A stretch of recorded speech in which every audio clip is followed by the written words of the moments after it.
everyone, and welcome to the Fall Gathering, Ed Collab's Fall Gathering. We are so excited to have a conversation with you around observational literacy. We're going to talk about ways to hone skills to process the world. My name is Dr. Towanda Harris, and I have the honor of presenting alongside Nawal Qarooni, and we'll get into some more information about ourselves and throughout the presentation. But I just want to say at the very beginning, if you are joining us live or whenever you do have an opportunity to watch this session, tweet out. We want to hear from you. Use the hashtag #TheEdCollabGathering. This is a joyous time for us in the literacy world every single year. And so we're just so honored and excited that you decided to join in virtually on our session. All right, so for myself, as I said before, my name is Dr. Towanda Harris. I am the author of the book, The Right Tools. I started off as a classroom teacher. There are several lenses that I'm able to look through, a classroom teacher lens, as well as working at the school leadership and then working at the district level, and now at the higher ed space. In addition, I have the great fortune of being able to work with educators across the country and just helping them to create resources and evaluate the resources and curriculum that they're already using to center their students' voices. That's a big part of the work that I'm doing, and always through an equitable lens. So, of course, this session is very fitting in regards to making sure that our students' voices are heard in the learning space.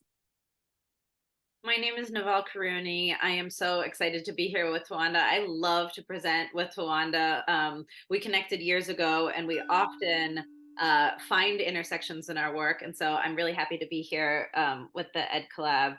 My book on nourishing caregiver collaborations is coming out soon. It's forthcoming about family literacy experiences and how we can move the center of gravity to really think about just all of the amazing richness and literacy experiences that families are already bringing to the table and how that can support our work as classroom teachers. I am also a former classroom teacher, an adjunct professor, a mother of 4 young kids, and I support literacy work in dozens of schools in Chicago and in New Jersey now, where I live. Oh, I forgot to mention, I'm in Atlanta. Hotlanta. And so we want to start in this interesting climate where lots is going on when it comes to curriculum, and lots is going on when we're learning about how the brain learns how to read.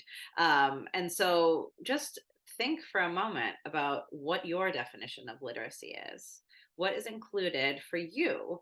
What do you think a 21st century learner needs to know when it comes to reading, writing, speaking, listening? So we're just going to give you about 30 seconds to write down, if you have a paper and pen, what is literacy?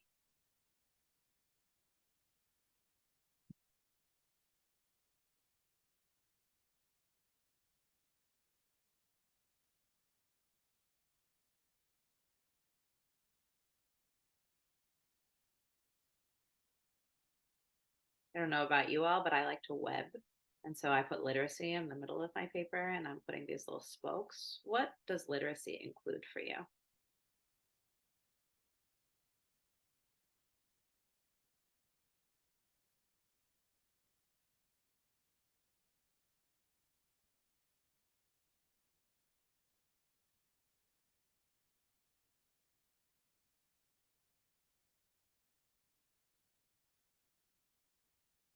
Sorry, I'm on mute. I am a visual person, so that web really works for me. But this time I chose to do like bullet points. So I was thinking of the different words like connection, learning, reading, of course, um, affirming. Mm-hmm. So all of those things kind of came to mind when it came to literacy. But again, it's always for me through that lens of the spaces that are created um, to welcome in students or to help students make the connection of themselves to the reading and the world around them. I love that. And so maybe we want to go back to our deck and think a little bit about international, what the actual definition of for the International Literacy Association is. The ILA calls, literacies the distinct written and oral language practices evident across varying social circumstances, domains, and classes. And so, thinking really expansively, we can read the world, right? Like Paulo Freire said. We can read facial expressions. People are also a form of text. And as such, literacies are plural with multiple manifestations that cover various aspects of human life and social organization: school literacy, workplace literacy, science literacy, financial literacy, right? And there are all these ways that it's our responsibility as educators to make sure that our literacy teaching is really far reaching. And as such, that makes us catch all of our learners. One learner might do really well with visual literacy, and that then builds the confidence of the child for decoding and breaking down words eventually, once all the pieces of the puzzle come together for phonemic awareness, foundational skills, etc. It's one piece that we want to also elevate. And so today, Towanda and I are going to do a lot around observational literacy and the kind of activities that we do in the classroom that can boost that part of connection, identity building, confidence. It is not in isolation, and it's not the only part that we're trying to teach when it comes to literacy. It's one additional piece. And so, one of the places where my work intersects with Wanda's is specifically reading art and visuals in the world as a springboard for criticality in the classroom. Tawanda is doing some really cool work right now with a Black owned gallery in Atlanta that she's going to talk to you about. So, that's why we thought this would be an awesome session today.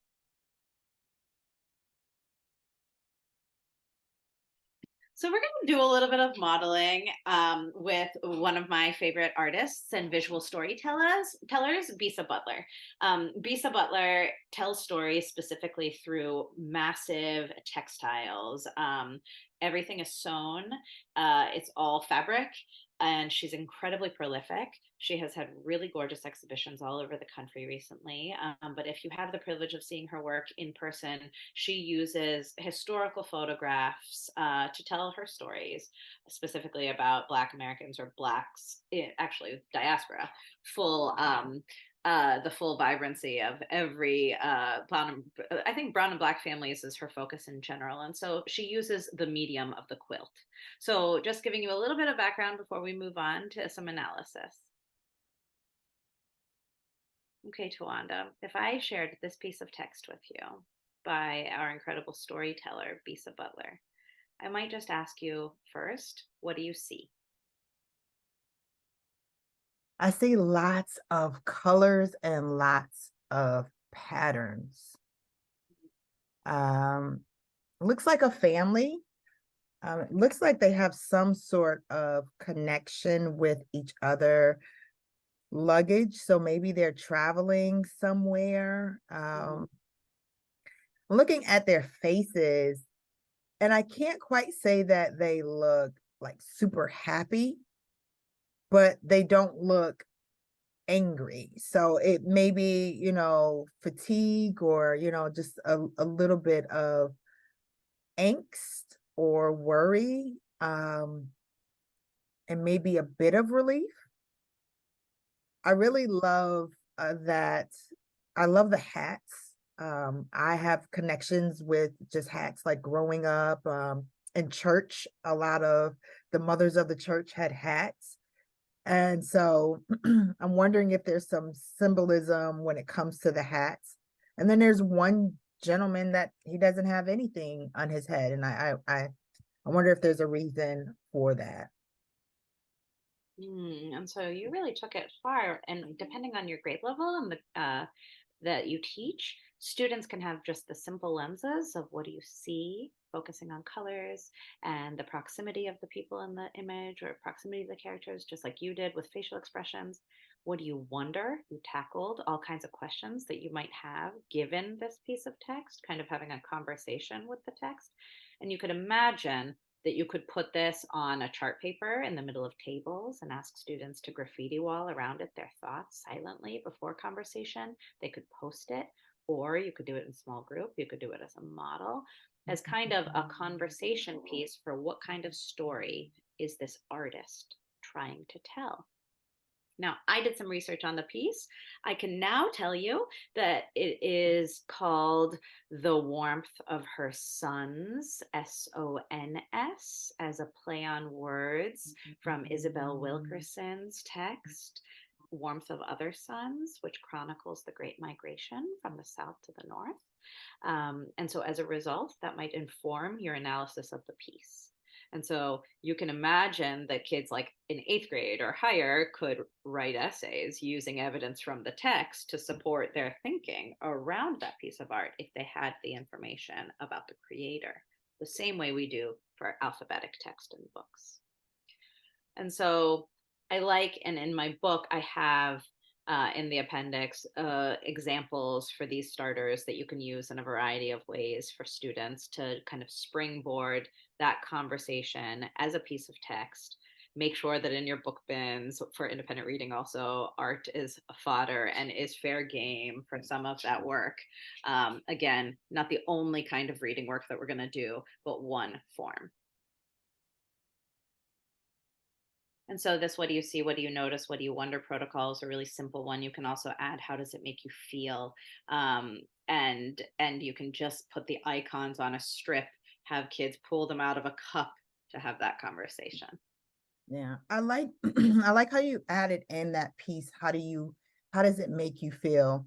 I think Mm. oftentimes what I tend to see in schools or in classrooms, we talk a lot about um like meaning behind something. Okay, well, especially when it comes to text. What does this this text mean?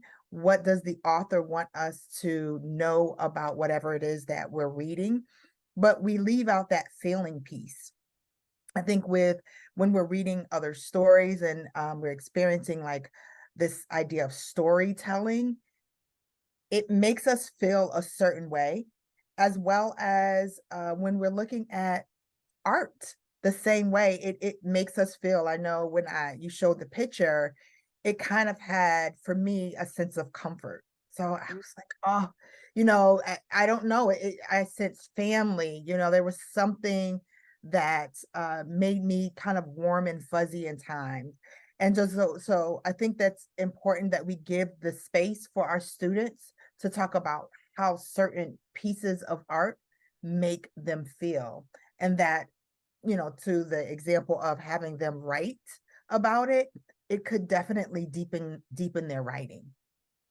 Listen, as a mother of four young kids, I think about which one of my learners would be best reached and best served in this moment. And I think about my son, who might not have the critical lens or the encouragement to pause, ask questions, and kind of hyper analyze critically or have some wonderings about the things in front of him, right? Without that intentional pause. And how important that is for us as literacy teachers to say, hey, you can be observationally literate in the world, right? Like as you're living. And that also supports families because families can then pause what they're watching with their kid and say, hey, what do you see? What do you notice? What do you wonder? What are your questions? Who do you think is benefiting from this? How does it Yeah, make you feel? Exactly what you said, Towanda. definitely. And so when we're thinking about transference from visual art and reading the world to the classroom, these are the kinds of skills that we're trying to grow. These are the muscles in the brain that we're trying to grow for our students. And looking carefully at details or paying careful attention to all the parts or bringing your personal experiences and feelings, saying why we think that, making inferences, paying attention to the theme and making connections, empathizing with who's there. Like Tawanda said, she felt something visceral, talking about the mood based on the color. These are all the same critical thinking skills that we're trying to grow in our young readers for books in their hands eventually. And so it is one part of the kind of classroom experience that brings literacy to life.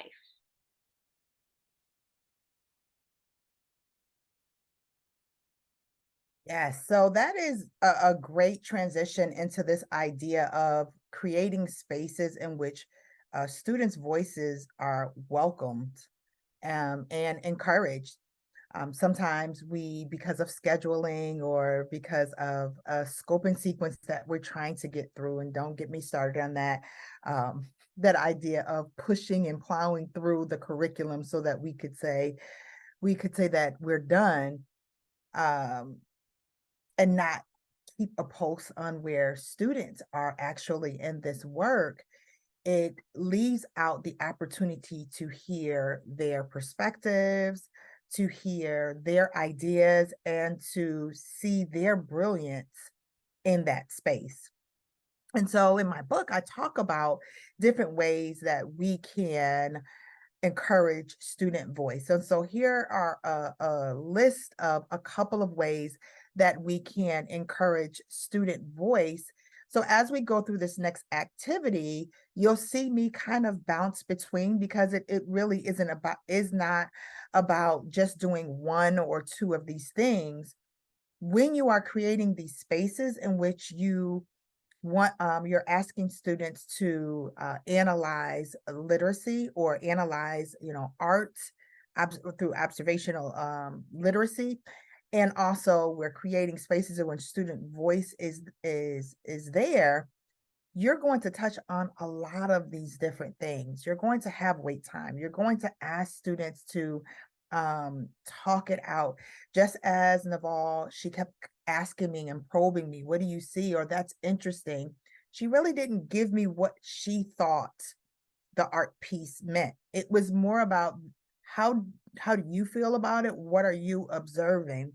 And sometimes we get kind of caught up on this idea of giving an exemplar. Well, when we give an exemplar from our perspective, that is that. It's our perspective. And so we sometimes tend to put students' ideas in a box, as if to say, if it doesn't look like my idea or my takeaway, then it's wrong. And we never ever want that to be. And when artists are creating art, it is not for the purpose of you walking away with one connection, but it is about you looking at it through your lens, through your experience, and analyzing it and going from there. So, I recently established a partnership with Zuccotti Gallery. It is the largest African American owned art gallery in the Southeast. And I reached out to them because they're doing some really great things around or in the metaverse. And they're partnered with Microsoft, and Microsoft has created their entire art gallery in the metaverse. And I thought that was so cool. And I thought about just the access that that would have for students around the world, as well as teachers, to really think about ways to use art as a form of, literacy, or to teach literacy skills, and to help students to analyze the art and also make connections. So this piece of art we're going to look at is by Charlie Palmer, and it's entitled Say It Loud. So I'm going to pause, and I want, well, let me first, I'll kind of model the think aloud piece, and then I will ask Naval to kind of tell me her thinking as I finish. So I'm looking at this piece of art, and I notice first there are lots of colors. I see flowers, and the individual has his mouth open. And I'm trying to figure out, the title is Say It Loud, and thinking about what is actually being said loud. It looks like his face is kind of turned up. Sometimes when I'm frustrated, or, I'm kind of bothered, my eyes or my nose kind of turns up. And I see that there. I see some tattoos, and I wonder how all of these pieces connect together. So Naval, what do you, as you're looking at this, what are you thinking? Honestly, I can't tell if the character in this piece is feeling agony or feeling happiness. And somehow I think that the person, the artist, the storyteller is trying to raise that question of whether or not this is something that's being said from this person's mouth that is a necessity coming out, whether it's a gift coming out. Maybe it feels horrible to him, it has to come out, but it's actually a gift to the world that they're hearing the truth. Somehow, there's so much passion and feeling in, and those flowers to me feel like words. They feel like communication. Um, I would love to hear from the creator to know if my analysis or my thinking is where he was trying to land. Yeah. And I just want to one word that you said, it kind of stood out to me. You said gift. What made you think, what made you associate gift with this painting? Do you have any personal experience with anything Sometimes within I this one? sometimes I think that honesty is painful. And that the more kind of like frank you are, which I am, if you know me, you know that I say what's on my mind, that can feel like a lot, but often really it's a gift because what you see is what you get, and what you see is exactly what I'm thinking. And as a result, I think that more transparency is what, and so that's why I think he's depicting these words. These potentially could be words, they could be bubbles, they could be something else coming out. I can't tell from the character if that could look like a lot of different things, but what he chose to depict that as is flowers, as opposed to Yeah, any other thing that is that forceful. Which is why I thought honesty, transparency, that is a gift. yeah, yeah. Okay, so now let's hear from the artist. So we'll provide you all with links, and some of the links to the resources and the artwork that we're referring to within this session, just so that you can go out and support and you use this in your classroom. But within this virtual art gallery, we're about to enter into it now, but you're able to see all of the paintings that are in the art gallery, and you'll see some really cool videos from the artists, and they'll talk about their inspiration for that particular piece. And you'll see their biographies as well in there, and any other additional information that you may want to know. All right. So now, hold on. Okay, able to see. Are you able to see my screen, or is I it can paused? You I can can see see it? I can see the screen, but not the video, Okay, hold the on. slide. You gotta love it, right? Let me stop sharing. We're not as used to zooming the way we used to. And I know. Okay, there we go.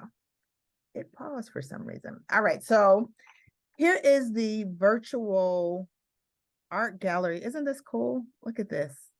an Oh my goodness, incredible you're able to kind trove, of go it's a around. trove of resources.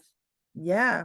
And here is a fun fact about Microsoft creating this.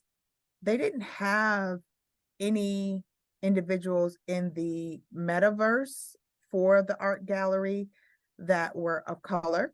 And Mm, so they went and customized each individual within here so that they can see all of the pieces of art in here. mm, Isn't that cool? it's amazing. You can see videos. Okay, so kind of got sidetracked. Here we go. All right, so let's go to Charlie Palmer's painting.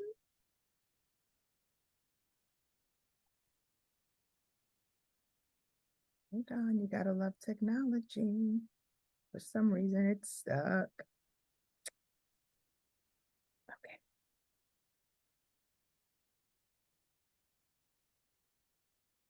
You know, Tawanda, while you're putting this up, I was thinking about layering texts and how this piece reminded me so much of a book cover for YA that I have seen.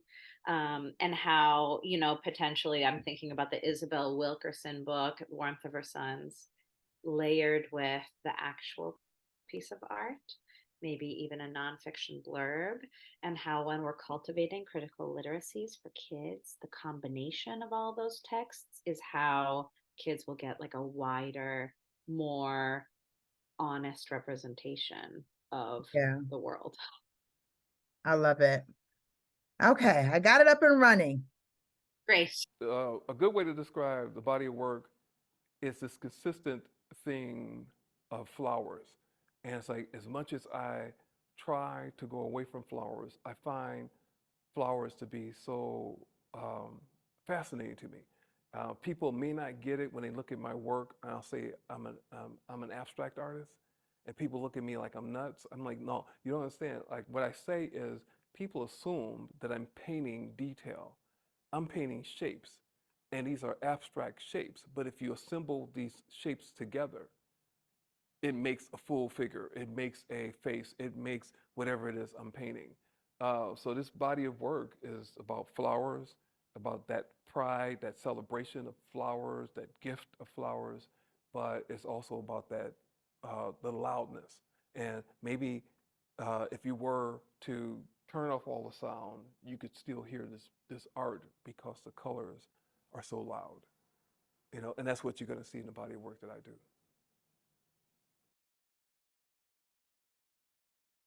Um, if you put these pieces side by side, potentially you put Jarvis's work with another book like you know, with another book like The Boys with Flower in His Hair, you see that there's like metaphor there, that flowers can be representative of a lot of different things. And so it was beautiful to hear the creator say that he sees words as he sees flowers as sound. I really love that. Yeah.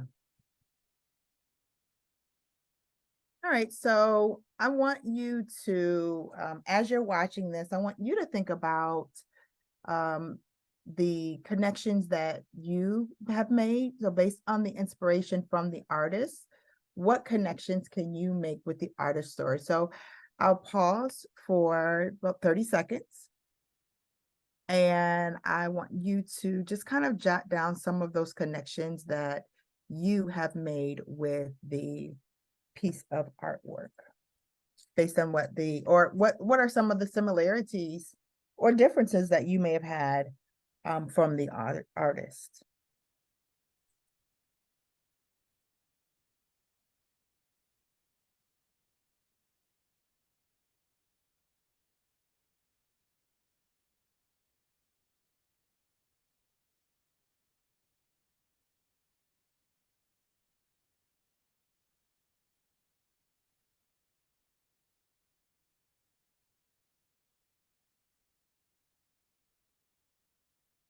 Okay.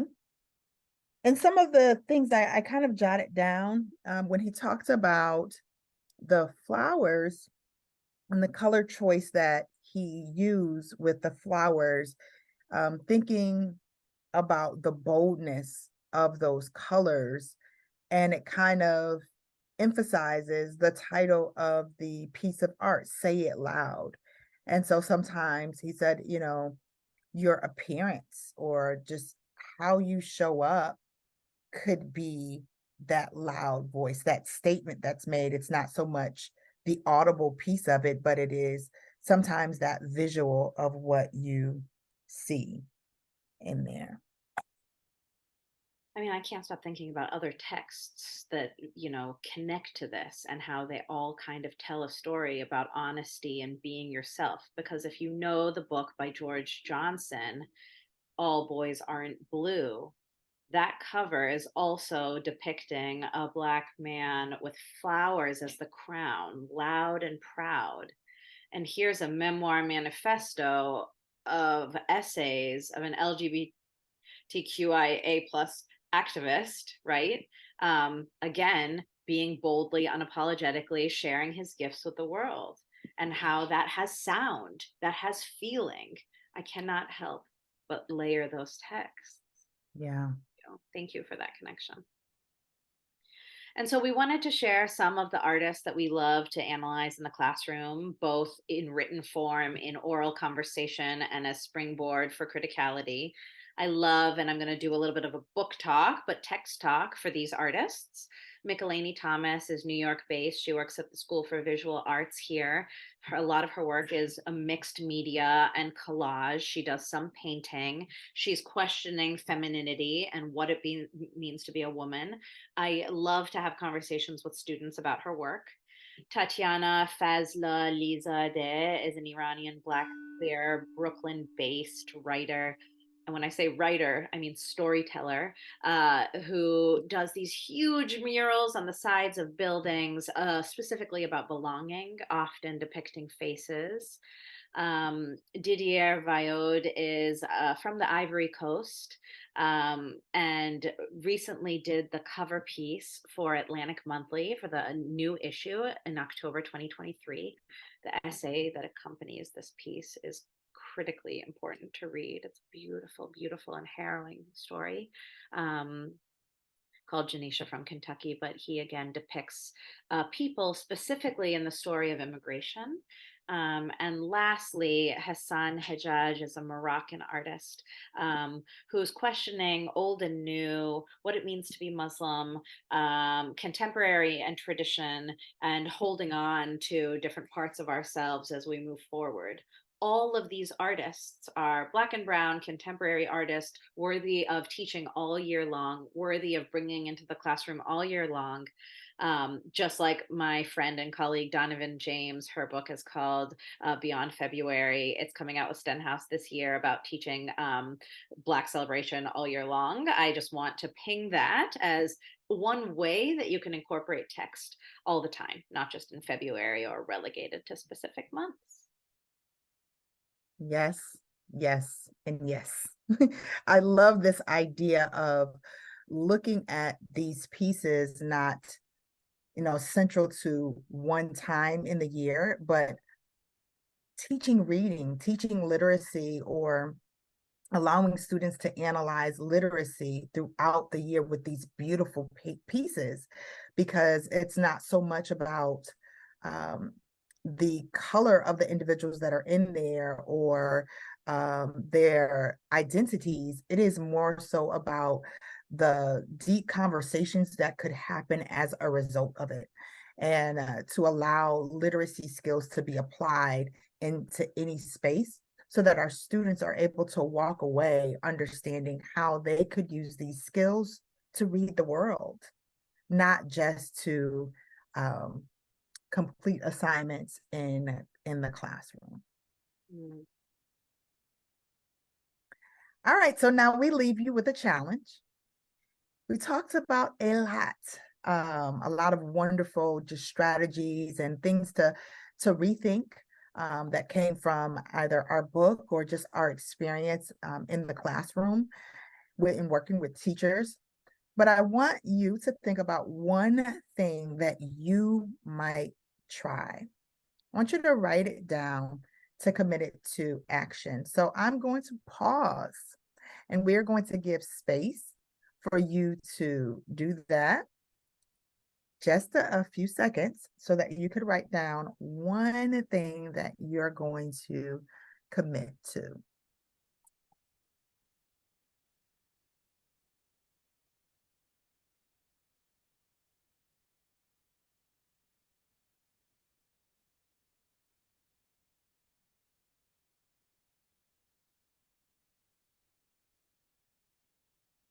All right, I have something.